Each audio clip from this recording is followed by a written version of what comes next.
안녕하세요. 결혼한 지 올해로 6년 차, 3살 난 딸아이를 키우고 있는 30대 여성입니다. 제가 오늘 이렇게 글을 쓰게 된 건 염치가 뭔지 모르는 듯한 신우와 어머님 때문이에요.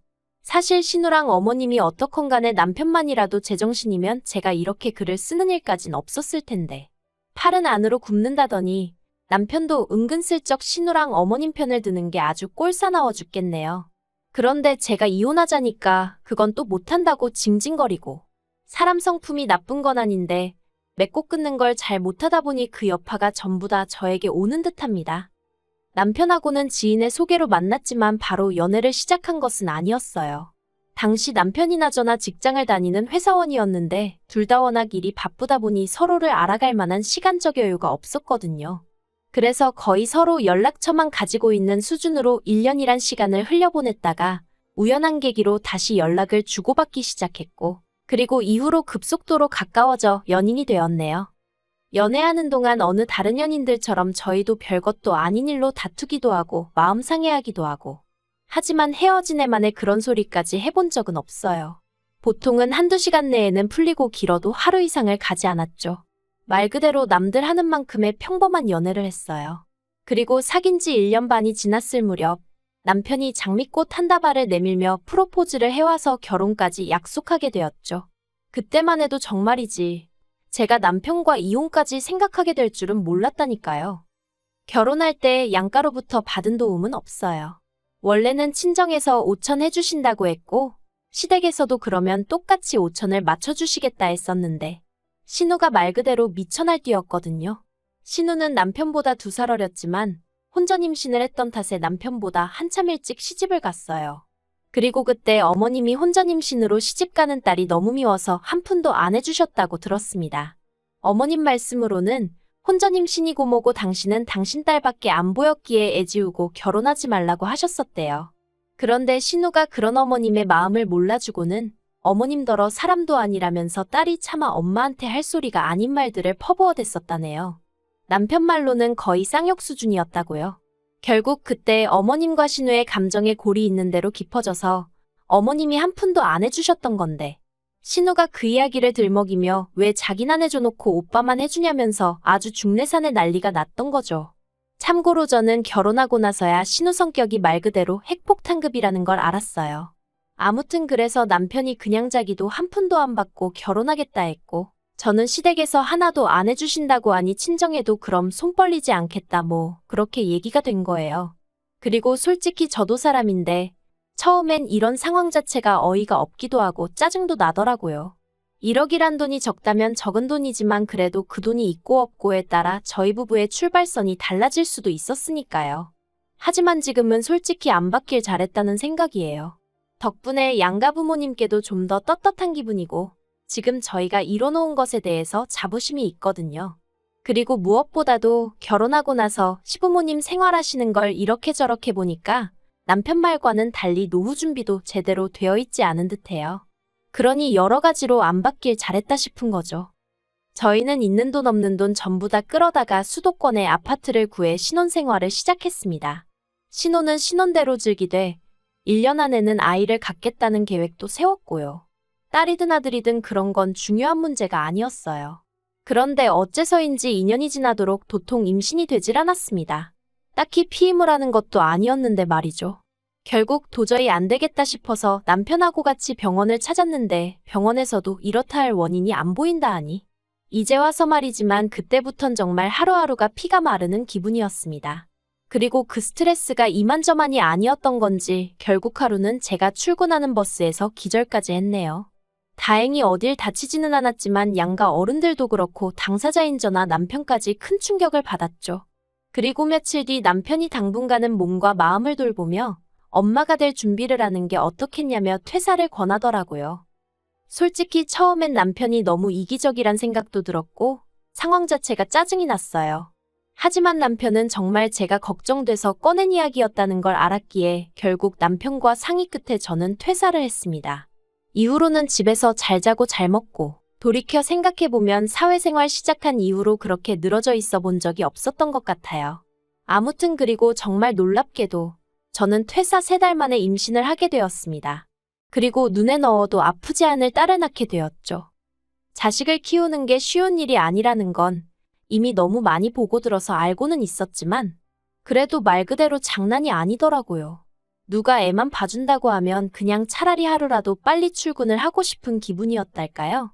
그리고 아닌 게 아니라 혹시나 하는 마음으로 어머님께 물어본 적도 있어요. 아이를 봐주시면 매달 200만 원씩 드리겠다고. 평일에만 좀 봐주시면 안 되겠냐. 하지만 어머님이 정말 단칼에 거절을 하시대요. 너희 자식은 너희가 키워야지. 왜 남의 손을 타려고 하냐면서 말이죠. 이땐 좀 서운했어요. 언뜻 듣기로는 신혼의 첫째를 한동안 키워주셨다 들었거든요. 하지만 남편 말로는 그때 신혼의 애를 돌보시면서 여러 가지로 고생을 하셔서 저렇게 진저리를 치시는 거니 저더러 이해를 좀 했으면 좋겠다고 하더라고요. 그래서 저도 더는 말 안 했어요. 그리고 뭐 또 딸하고 며느리는 좀 다르잖아요. 아무튼 이런저런 우여곡절을 거치며 어느새 1년이란 시간이 흘렀고 저희 애 첫돌이 막 지나고 나서 신혼에도 출산을 했어요. 신혼애의 경우 그러니까 둘째였죠. 그런데 그게 화근이었다고 해야 할지. 신우가 자꾸 저희 애랑 자기네 애를 비교하기 시작했거든요. 그리고 그 비교라는 게 누가 더 예쁜 애 똑똑한 애 이런 게 아니라 자꾸 불쌍한 척을 하는 거예요. 일단 저희 애 같은 경우 워낙 양가에서 기다리던 아이이기도 했고 그렇다 보니 여기저기서 받는 선물 같은 게 많았어요. 그리고 특히나 친정에서는 첫 외손녀라는 타이틀 덕분에 친정부모님께서 애가 어려서 나중에 기억도 못한다는 제 이야기에도 불구하고 그저 당신들이 좋아서 해주는 거라며 좋은 브랜드에서 옷이며 장난감이며 많이도 해주셨어요. 하지만 신혼에는 사정이 저희와는 달랐거든요.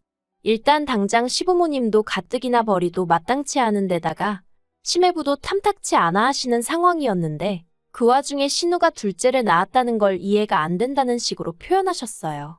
그리고 시댁 형편이 넉넉한 것도 아니다 보니 뭐 크게 해주시는 건 없으신 것 같았고요. 그러니 신우 입장에서는 나름대로 서운했던 게 있었던 모양인데 그 서운함을 자꾸 제 앞에서 표현하는 거예요. 가령 저희 애가 모 브랜드를 입고 있으면 애한테 벌써 이런 것도 입혀주냐, 우리 애는 시장에서 사 입힌다, 뭐 이런 식으로요.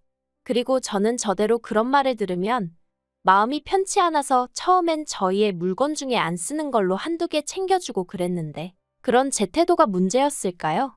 언젠가부턴 아주 대놓고 이거 달라 저거 달라 하는데 어이가 없었죠. 그래서 부담을 느낀 제가 조금씩 거리를 두기 시작했는데 이걸 가지고도 저희 남편한테 어지간히 징징거린 모양이 돼요. 하지만 결정적으로 제가 신우에게 질려버린 건 먼저 언급한 일들 때문만은 아니었어요. 어디서부터 어떻게 이야기해야 하나 싶은데 지난 설 어쩐 일로 시매부는 그쪽 본가에 간다 하고 신우는 애들만 데리고 친정, 그러니까 저한테는 시댁이죠. 아무튼 왔더라고요.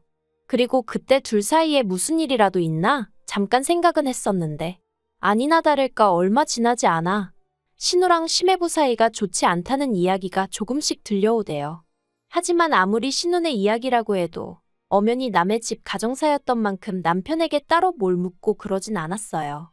제가 워낙 남의 이야기에 그것도 안 좋은 이야기면 더더욱 관심을 갖는 성격이 아니거든요. 그런데 알고 보니 시매부한테 여자가 있었다대요. 같은 회사에 다니는 젊은 아가씨라나 뭐라나.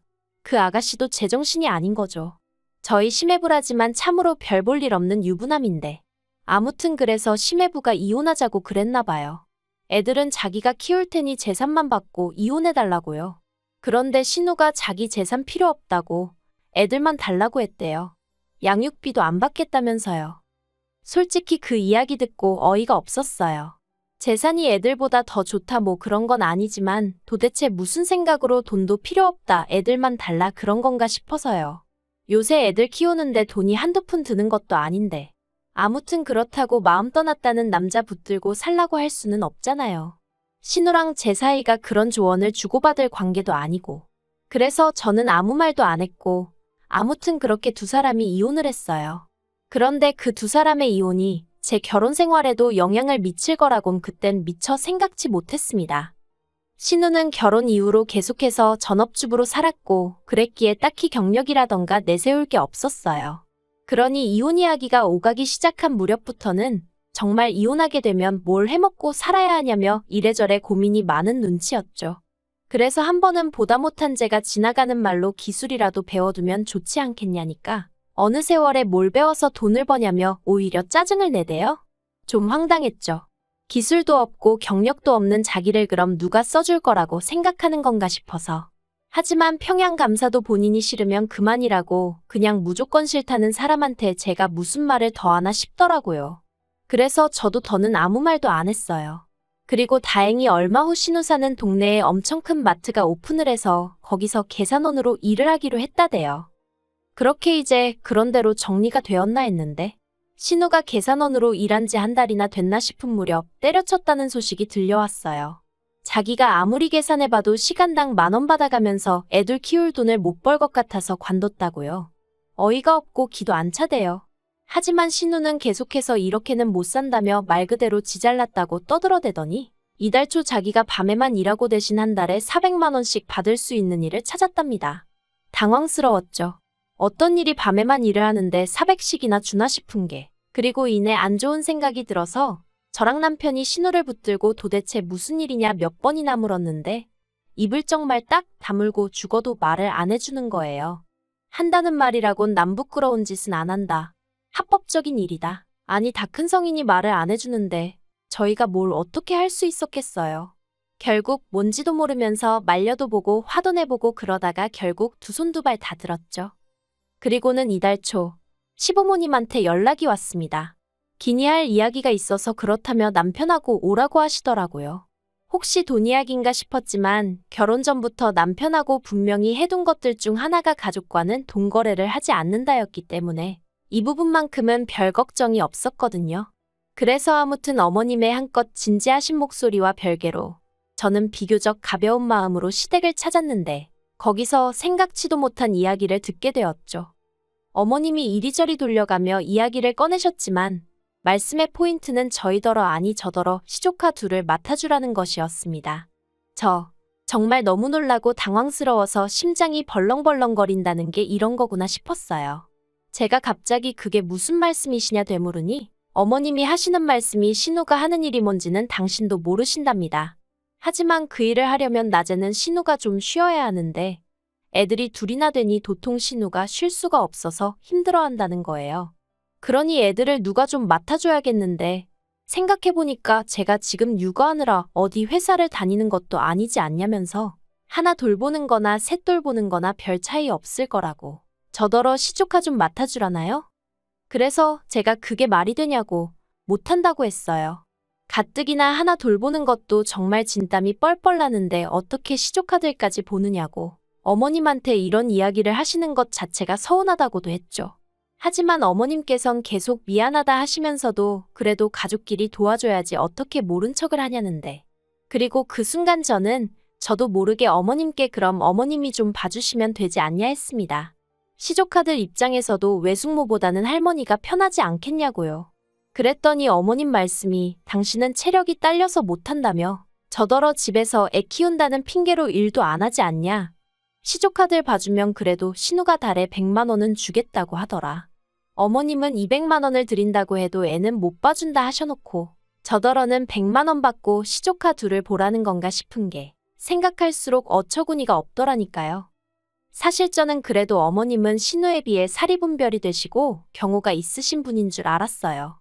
그런데 막상 당신 딸이 힘들다 어쩌다 하니까 결국 며느리 인절을 붙들고 늘어지시는 게 어머님이 나쁘다고 생각은 안 해요.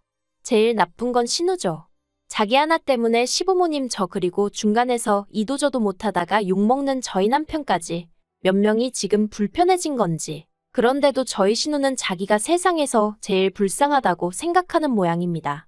하루가 멀다 하고 저한테 문자로 유치원 선생들은 한 반에 10명씩도 놓고 보던데 언니는 겨우 셋만 보는 건데 그게 안 된다는 거냐? 언니 어차피 수입도 없어서 우리 오빠한테 빌부터 살지 않냐? 우리 애들 봐주면 내가 100만 원씩 준다는데 돈 벌기 싫은 거냐? 별의별 헛소리를 짓거려대고 있고요. 그래서 저도 신우한테 자기가 싸놓은 똥은 자기가 치우는 거라고 막말을 해버렸어요. 시조카들이 똥이라는 건 아니지만 그러니까 자기가 뭐 가진 게 있다고 돈도 안 받고 애들만 데려왔냐고요. 그랬더니 이제 신우가 어머님한테 제가 얘기한 것만 쏙 전달을 한 건지 어머님이 저더러 새치여로 사람을 죽이고 살리는 법이라며 말 그따위로 하지 말라네요. 신우가 틀린 말 한 것도 없다면서. 그리고는 신우는 그래도 혼자 어떻게든 살아보려고 하지만 저는 남편 피 빨아먹고 사는 거나 마찬가지라는데 어이가 없어서 어머님이야말로 지금 새치여로 저 죽이시는 거라니까. 저더러 시애미한테 따박따박 말대꾸한다고 뭘 하시고. 이렇게 오간 대화를 다 적을 순 없지만 그냥 한마디로 수준도 낮고 내용도 없어요.